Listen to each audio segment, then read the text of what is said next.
براہ راست آپ کو لے چلیں گے۔ وفاقی وزیر اطلاعات فواد چودھری میڈیا سے گفتگو کر رہے ہیں۔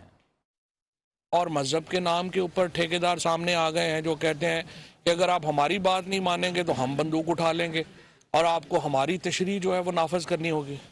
اور دوسری طرف یہ ایک ایکسٹریمسٹ آ گئے ہیں، کوئی کہتا ہے جی دیکھیں جی ہمیں گیس کی رائلٹی نہیں ملی ہے تو ہم گولی مار دیں گے، کوئی کہہ رہا ہے جی ہماری سڑک نہیں بنی تو ہم گولی مار دیں گے۔ اس طرح تو ملک نہیں چلتے، اس طرح تو ریاستیں نہیں چلتی۔ اور اس کے اوپر ہم نے ایک بڑی ڈیسائسو کارروائی پہلے بھی کی ہے اور انشاءاللہ تعالی ہم کبھی بھی اس سے پیچھے نہیں ہٹیں گے۔ اور یہ جو بھی وائلنس ہے جس میں کوئی شبہ ہی نہیں ہے کہ اس کے پیچھے غیر ملکی ہاتھ ملوث ہے، اور اس کی جتنی جو ہے وہ مذمت کی جائے وہ کم ہے۔ اور انشاءاللہ تعالی ہم نے پہلے بھی دشمنوں کو جو ہے وہ ناکوں چنے چبوائے ہیں اور اب بھی انشاءاللہ ہم پوری طرح جو ہے وہ تیار ہیں۔ صرف میں یہ کہنا چاہتا ہوں کہ آج ایک اخبار کا ایک شرمناک ایڈیٹوریل میرے جو ہے وہ نظر سے گزرا، جس میں وہ کہہ رہے ہیں کہ جی نہیں یہ بڑا ظلم بھی ہو رہا تھا وہاں پہ اور ان کو کریں۔ آپ کس قدر بیہودہ گفتگو کرتے ہیں کہ کسی کی اگر سڑک نہیں بنی ہے تو وہ جا کے کیا لوگوں کو گولیاں مارنا شروع کر دے گا، یا کسی کا جو ہے وہ کسی کو گیس کا کنیکشن نہیں مل رہا تو وہ کیا گولی مار دے گا کسی کو۔ انتہائی بیہودہ قسم کی جو ہے وہ گفتگو یہاں پہ شروع ہو جاتی ہے اور اس کو جسٹیفائی کیا جاتا ہے۔ ایک طرف مذہبی وائلنس کو جسٹیفائی کیا جاتا ہے، دوسری طرف یہ جو ایک ایکسٹریمسٹ سیپریٹسٹ جو وائلنس ہے اس کو کیا جاتا ہے۔ جو پاکستان توڑنے کی بات کرتے ہیں ان کو یہ پیغام جو ہے بڑا واضح جانا چاہیے کہ پاکستان انشاءاللہ یہاں پہ تا قیامت رہنے کے لیے بنا ہے، اور کسی کی یہ خواہشیں اگر ہیں تو جتنی جلدی اس کو ختم کر دے اتنا بہتر ہے۔ ادروائز انشاءاللہ جو ہم نے پہلے بھی ہم نے اس کا ریٹیلیٹ کیا ہے، انشاءاللہ پھر ہم اس کے اوپر بھرپور ہاتھ ڈالیں گے اور ہمارے بچوں کا خون جو ہے ایک قطرہ خون بھی جو ہے وہ رائے گا نہیں جائے گا۔ یہاں تو لاشیں گری ہیں، جوان بچوں کی لاشیں گری ہیں، ہم تو ایک قطرہ خون کو بھی رائے گا نہیں جانے دیں گے اور انشاءاللہ اس کا پورا حساب ہوگا۔ اور جو ریاست پاکستان ہے وہ اس لہو کا پورا حساب جو ہے وہ لے گی۔ دوسری طرف میں یہ سمجھتا ہوں کہ پاکستان ایک درست راستے کے اوپر چل رہا ہے۔ ہم نے اپنی جو معاشی استحکام ہے وہ حاصل کیا ہے، ہم نے ایک بالکل ٹوٹی ہوئی معیشت جو ہے وہ ہمارے گلے پڑی تھی۔ پاکستان کو جب جو معیشت ملی تھی وہ ایک بینکرپٹ معیشت تھی، ہمارے پاس اتنے پیسے بھی نہیں تھے اس وقت جب عمران خان کو وزیر اعظم کا حلف لے رہے تھے اس دن کہ ہم اگلے 3 مہینوں کی جو ایکسپورٹس ہیں ان کے پیسے ہی دے سکیں۔ جو نواز شریف اینڈ کمپنی نے پاکستان کا حشر کیا تھا معاشی طور کے اوپر، اس کی گواہی اس وقت کے جو وزیر خزانہ ہیں وہ خود ہی دے رہے تھے۔ اور جو اسحاق ڈار اینڈ کمپنی نے پاکستان کو جس طرح سے لوٹا اور پاکستان کی معیشت کا جو کباڑہ کیا وہ ہم سب کے یادوں سے اتنی جلدی محو نہیں ہو سکتا۔ ہم نے آ کے ایک گری ہوئی معیشت کو اپنایا، اس معیشت کے اوپر ہم نے ایک مضبوط پاکستان کی بنیاد رکھی ہے۔ آج الحمدللہ پاکستان میں جو 100 بڑی کمپنیاں ہیں، انہوں نے 100 بڑی کمپنیوں نے 929 ارب روپے کا اپنا پروفٹ ڈکلیئر کیا ہے، جو کہ پاکستان کی ہسٹری کا سب سے بڑا پروفٹ ہے۔ اور اب مجھے بڑی خوشی ہے کہ پہلے جو ہمارے میڈیا چینل ہے انہوں نے پہلے سما نے جو ہے وہ اپنی لوگوں کی جو ہے وہ تنخواہوں میں اضافہ کیا، پھر ARY نے کیا، اور مجھے امید یہ ہے کہ باقی چینلز بھی اسی طرح سے اپنے لوگوں کی تنخواہوں میں اضافہ کریں گے۔ اور پھر ابھی آج جو ہے حبیب بینک لمیٹڈ نے جو ہے وہ تنخواہوں میں اضافہ کیا ہے۔ باقی کمپنیز کو بھی میں یہ کہوں گا کہ چونکہ آپ کے پروفٹس بہت زیادہ ہیں، ان پروفٹس کو نیچے تک جانا جو ہے وہ بڑا اہم ہے تاکہ لوگوں کو مہنگائی جو ہے وہ اتنی محسوس نہ ہو۔ باقی جہاں تک انشاءاللہ ہماری ایگریکلچر ہے وہ اپنے پاؤں کے اوپر آج کھڑی ہے، ہماری انڈسٹری جو ہے وہ اپنے پاؤں کے اوپر کھڑی ہے، اور یہی وجہ ہے کہ پاکستان کی سیاست میں یہ جو کوہرام مچانے کی کوشش ہو رہی تھی وہ ناکام ہو گئی۔ کل آپ نے دیکھا کہ سینٹ میں جہاں پر اپوزیشن کو ایک مکمل برتری حاصل تھی، وہاں پر بھی وہ کوئی خاطر خواہ کامیابی حاصل نہیں کر سکے اور انہیں سینٹ میں بھی مکمل شکست کا سامنا کرنا پڑا۔ یہ جو اس وقت قومی اسمبلی میں، اس وقت سینٹ میں حکومت کو ایک بھرپور طریقے سے الحمدللہ اکثریت حاصل ہے، اور عمران خان کے آگے اس وقت یہ تمام جو اپوزیشن کی پارٹیز ہیں یہ مل کر بھی ڈھیر ہیں۔ آپ دیکھیے کہ کل جو تمام ہماری سیاسی جماعتیں ہیں ان میں کوئی قد کا لیڈر ہی نہیں ہے۔ یہ ملک بلاول اور مریم کے حوالے نہیں کیا جا سکتا۔ یہ ملک جو ہے بہت عظیم ہے، اور اس ملک کی قیادت کے لیے یہ بڑے بونے ہیں جو لوگ اپنے آپ کو پیش کر رہے ہیں۔ پیپلز پارٹی ہو، جے یو آئی ہو، پی ایم ایل این ہو، باقی ان میں آپ نے جو چون چون کا مربع دیکھا ہے، آپ نے دیکھا کہ کل انہوں نے تمام لوگوں نے مل کر بھی اس جگہ کے اوپر جہاں پہ ان کی نام نہاد اکثریت تھی وہاں پر بھی بری طرح شکست جو ہے وہ کھائی ہے، اور یہی سلسلہ آپ کو آگے بھی نظر جو ہے وہ آتا رہے گا، اور آپ دیکھتے رہیں گے کہ جو معاملات آگے بڑھیں گے آپ کو حکومت میں مزید کامیابیاں حکومت سمیٹتی نظر آئے گی، اور یہ کامیابیاں ہماری اندرونی بھی ہیں اور بین الاقوامی بھی ہیں۔ وزیر اعظم چین کے دورے کے اوپر جا رہے ہیں۔ چین کے دورے میں یہ بڑی اہمیت کا حامل دورہ ہوگا، جہاں پہ پاکستان اور چین کے درمیان جو پہلے سے بہت ہی ایک مضبوط روابط ہیں ان میں اضافہ ہوگا، اور معاشی طور کے اوپر بھی یہ دورہ جو ہے وہ پاکستان کے لیے ڈیویڈنڈز لے کے آئے گا، پاکستان کے لیے فائدہ لے کے آئے گا۔ اس کے بعد 2 دورے اور پرائم منسٹر صاحب کے اس سال میں جو ہے ابھی اگلے چند مہینوں میں پلان ہے، جو پاکستان کی ایک عالمی سطح کے اوپر جو شناخت ہے، جو ریکگنیشن ہے، اس میں مزید اضافہ کریں گے۔ پاکستان کی جو خارجہ پالیسی ہے اس کے استحکام کے اور مستحکم ہونے کی طرف جو ہے وہ آپ کو ان سے جو ہے وہ ملے گا، نظر ملے گی کہ کیسے چل رہے ہیں اور کدھر چل رہے ہیں، اور انشاءاللہ یہ جو سال ہے یہ پاکستان کی کامیابیوں کا جو سفر ہے وہ جاری اور ساری رہے گا۔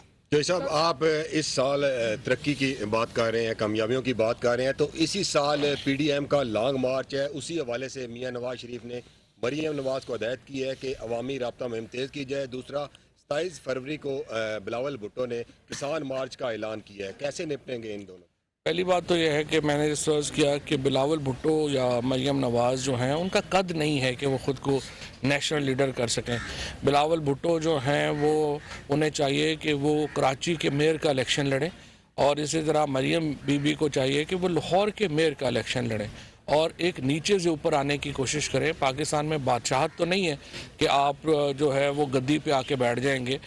پہلے یہ لوگ جو ایک سیاسی طور کے اوپر بالکل نومولود لوگ ہیں، ان کو چاہیے کہ بڑی سینئر لیڈرشپ کے لیے اپنی پوزیشنز جو ہیں وہ خالی کریں، اور مجھے بڑی خوشی ہے کہ نون لیگ کے اندر اب یہ گفتگو شروع ہوئی ہے کہ شریف فیملی جو ہے اس کو ریپلیس کرنا چاہیے اور نئے لوگوں کو آنا چاہیے، اور یہی جو ڈیبیٹ ہے پیپلز پارٹی میں بھی ہونی چاہیے۔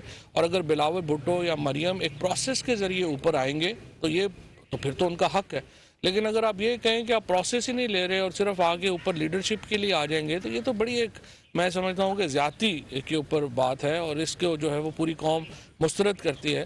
اور اسی لیے آپ نے دیکھا ہے کہ ان جماعتوں کی نہ تو پارلیمان کے اندر کوئی قدر ہے اور نہ ہی پارلیمان کے باہر، یہ کوئی 7ویں کوشش کر رہے ہیں حکومت کے خلاف تحریک چلانے کی، لے دے کے آخر میں انہیں مولانا فضل الرحمان کے مدرسوں کے بچوں کے اوپر رلائی کرنا پڑتا ہے، اور ان کا انحصار جو ہے وہ فضل الرحمان صاحب کے اوپر اس لیے آ جاتا ہے کہ پاکستان میں ہم نے یہ ایک مذہبی جو مدرسوں کو اس سیاست کے لیے استعمال کرنے کی ریت بہت پرانی ہے فضل الرحمان صاحب کی، اور انہوں نے جو اپنے مدرسوں کے بچوں کی بنیاد کے اوپر وہ سمجھتے ہیں کہ وہ حکومت کے خلاف تحریک چلا لیں گے، جو ظاہر ہے کہ ممکن نہیں ہے۔ چوہدری صاحب بتائیے گا کہ ایک دفعہ پھر کپتان جو ہے وہ اپنے کھلاڑیوں کی فیلڈنگ تبدیل کر رہا ہے، یا اس طرح کی گونج سنی جا رہی ہے، اور آپ کو داخلہ کی منسٹری دی جا رہی ہے اور اسپیشل ٹاسک نواز شریف کو واپس لانے کا دیا جا رہا ہے، اس طرح کی گونج سر اس میں کتنی صداقت ہے؟ یہ وزیر اعظم صاحب سے جب آپ بات ہوگی تو ان سے سینٹ میں ایک منٹ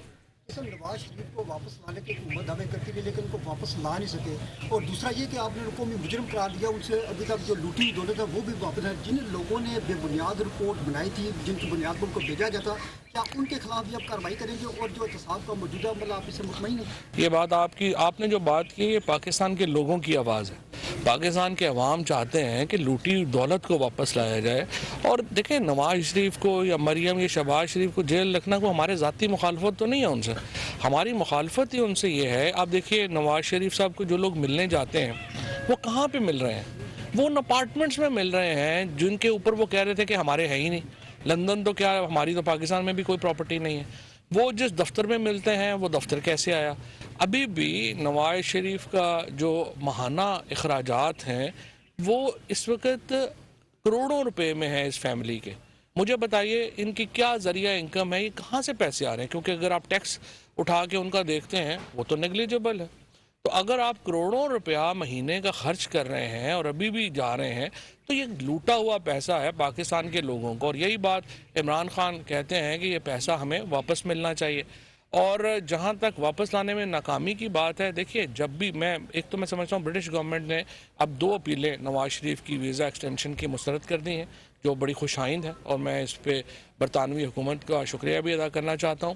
اب وہ عدالت میں ہے وہاں پہ, اور چونکہ عدالتوں میں چاہے پاکستان ہو چاہے برطانیہ ہو وقت لگتا ہے, تو اسی لیے وہ بار بار یہ بھی کہنا شروع ہو گئے ہیں کہ میں آ رہا ہوں, کیونکہ ان کو پتہ ہے کہ وہاں پہ ان کا ایکسٹینشن ہونا توسیع ہونا مشکل ہے اور ان کو واپس آنا پڑے گا. اس لیے وہ یہ باتیں کر رہے ہیں. انشاءاللہ یہ پیسے جو ہیں وہ واپس ملیں گے. آپ نے سینٹ کی بات کی ہے, ویسے تو بظاہر اپوزیشن کی وہاں پر برتری حاصل ہے, لیکن کل آپ نے بل جو ہے وہ منظور کروا لیا. سر ایک طرف تو اپوزیشن جو ہے وہ آپ سے تعاون کر رہی ہے, اور دوسرا یہ کہتی ہے کہ ہم جب اقتدار میں آئیں گے تو یہ بل سارے ریورس کر لیں گے, اور دوسرا جب ووٹنگ کا معاملہ ہوتا ہے تو وہ غائب ہو جاتی ہے. تو سر یہ کیا چکر ہے؟ دیکھیں اپوزیشن جو ہے وہ اصل میں بات یہ ہے کہ یہ سارے بونوں کے اوپر مشتمل ہے. ان کو کوئی پتہ نہیں, ان کو ایک دوسرے سب لوگ جو ہیں وہ ایک دوسرے کی تاڑ میں ہیں کہ یہ نہ ہو کہ ہم آنکھ چپکیں اور دوسرا جا کے فائدہ لے لے. میں نے کل بھی یہ کہا تھا کہ مجھے تو ڈر یہ ہے کہ یہ ایک دوسرے کے کپڑے ہی نہ پھاڑ دیں سب کے سامنے, اور تار جو ہے وہ ہو جائے. پہلے ہی عزت بڑی کم ہے ماشاءاللہ. تو ابھی ہم دیکھتے یہی ہیں کہ یہ اپوزیشن کی کوئی پالیسی نہیں ہے. باہر اور بات کرتے ہیں, ایوان کے اندر اور بات کرتے ہیں, ہمارے ساتھ اور بات کرتے ہیں, پریس کے ساتھ اور بات کرتے ہیں. تو ہر جگہ کے اوپر اپوزیشن کا نقطہ نظر جو ہے وہ ایک دوسرے سے نہیں ملتا, اور اسی لیے ان کی پاس کوئی لیڈرشپ بھی نہیں ہے. آپ دیکھیں پی ایم ایل این کے اندر شدید لڑائی جاری ہے مریم اور شہباز شریف میں. اسی طرح سے پیپلز پارٹی کے اندر بھی استحکام جو ہے وہ آپ کو نظر نہیں آتا. آپ کو پتہ نہیں چلتا کہ فیصلے آخر کرنے کس نے ہیں, اور اسی لیے ابھی تک یہ مقابلہ پی ٹی آئی کا نہ کر سکے ہیں نہ یہ کر پائیں گے. چودھری شجاعت صاحب کا بیان ہے کہ سیاسی مخالفین کو چھوڑ کے وزیر اعظم صاحب جو عوامی مسائل ہیں ان پر توجہ دیں, اس کو آپ کیسے دیکھتے ہیں؟ چودھری صاحب کی باتوں کا ہمیں بڑا احترام ہے, اور ہم سیاسی مخالفین کے ہمارے ہیں ہی نہیں ہیں. اگر چودھری صاحب یا کسی کا بھی یہ خیال ہے کہ ہم احتساب کے عمل سے پیچھے ہٹ جائیں تو ظاہر ہے یہ پی ٹی آئی کا ووٹر جو ہے وہ اس کے اوپر ہمیں اجازت نہیں دیتا. ہم نے الٹیمیٹلی ہم جواب دے ہیں اپنے ووٹر کو, اور پی ٹی آئی کا ووٹر ہمیں ڈکٹیٹ کرے گا کہ ہماری پالیسی کیا ہونی ہے. کوئی اے بی سی ڈی کے اوپر جو ہے وہ تو مشکل ہوگا ہمارا. کل آپ نے وزٹ کیا پرائم منسٹر کے ساتھ راوی اربن پروجیکٹ کا, تو ہائی کورٹ نے اس منصوبے کو روک دی ہے. اسی سے ریلیٹڈ میرا جہلم کا ایک کویشچن ہے کہ جہلم مدینہ کے مقام پر ایک لینڈ مافیا جو ہے وہ ود آؤٹ این او سی جو ہے فائلیں فروخت کر رہا ہے. اسی طرح جہلم میں جو ڈوک منور کا رقبہ ہے وہاں پر ایک چراگاہ تھی اس پہ قبضہ کیا جا رہا ہے. تو پہلے تو راوی پروجیکٹ کے حوالے سے دیکھیے, پہلی بات تو یہ ہے کہ یہ جو راوی کا پروجیکٹ ہے یہ ہاؤسنگ سوسائٹی نہیں ہے, یہ تو پورا شہر ہے جو بن رہا ہے, اور اس وقت 1 لاکھ ایکڑ سے زیادہ جگہ ہے جس کے اوپر یہ شہر بننا ہے.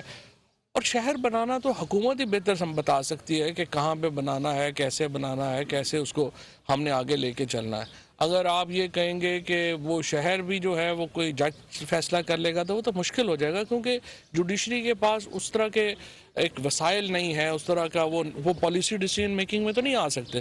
اور جب بھی جوڈیشری پالیسی ڈیسیجن میکنگ میں آئی ہے, چاہے وہ معاملہ آپ کا یہ آئی پی پیز کا ہو, چاہے معاملہ آپ کا یہ بلوچستان کی جو آپ کی کانیں ہیں ریکارڈ ایک ان کا معاملہ ہو, یا کوئی بھی اور اسٹیل مل کا معاملہ ہو, جہاں پہ بھی جوڈیشری نے پالیسی میکنگ میں دخل اندازی دی ہے, الٹیمیٹلی ملک کو بڑا اس کا شدید نقصان ہوا ہے. اور مجھے امید ہے کہ جو جج صاحبان ہیں وہ ماضی سے سیکھیں گے. اگر ہم ماضی سے سیکھ کے آگے چلیں گے اپنی غلطیوں سے تو اس میں اصلاح کی گنجائش جو ہے وہ پھر ہوتی ہے.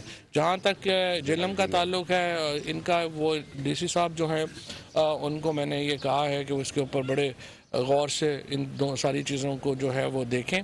اور الحمدللہ جہلم میں ہم نے جو میگا پروجیکٹس لے کے آئے ہیں اس سے جہلم بالکل اسلام آباد کی ایک پیریفری بن جائے گی. یہاں پہ آپ کو معلوم ہے کہ ہمارے یہاں زمین کی قیمتوں میں بھی بہت اضافہ ہوا ہے جب سے پی ٹی آئی کی حکومت آئی ہے، اور ہم نے اس کو ایک بڑا ماڈل جو ڈسٹرکٹ ہے اس کی طرف بنانے کو ہم جا رہے ہیں. اور یہ جہلم ایک بڑا کلیدی کردار ادا کرتا ہے ہمیشہ پاکستان میں. اور یہ جو اس وقت کے جو انفراسٹرکچر کے پروجیکٹ ہم لے کے آئے ہیں ان سے انشاءاللہ جہلم کی ترقی کا ایک بالکل آپ سمجھیے کہ منظر ہی بدل ہو جائے گا. کیریج بھی اور نہر کا پروجیکٹ کب تک؟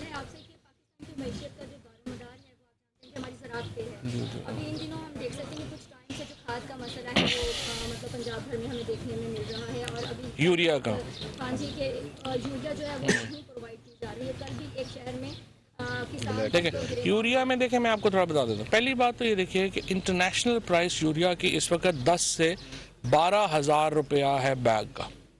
پاکستان کے اندر بلیک میں بھی یہ 2,200 روپے سے اوپر کی نہیں ہے.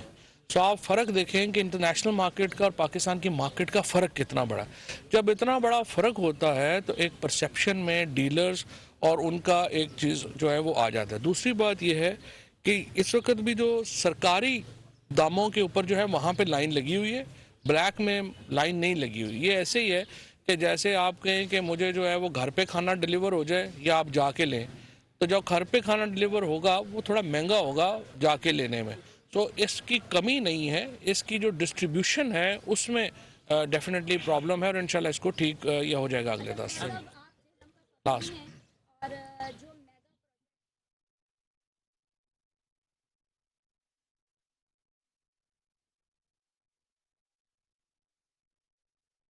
لیکن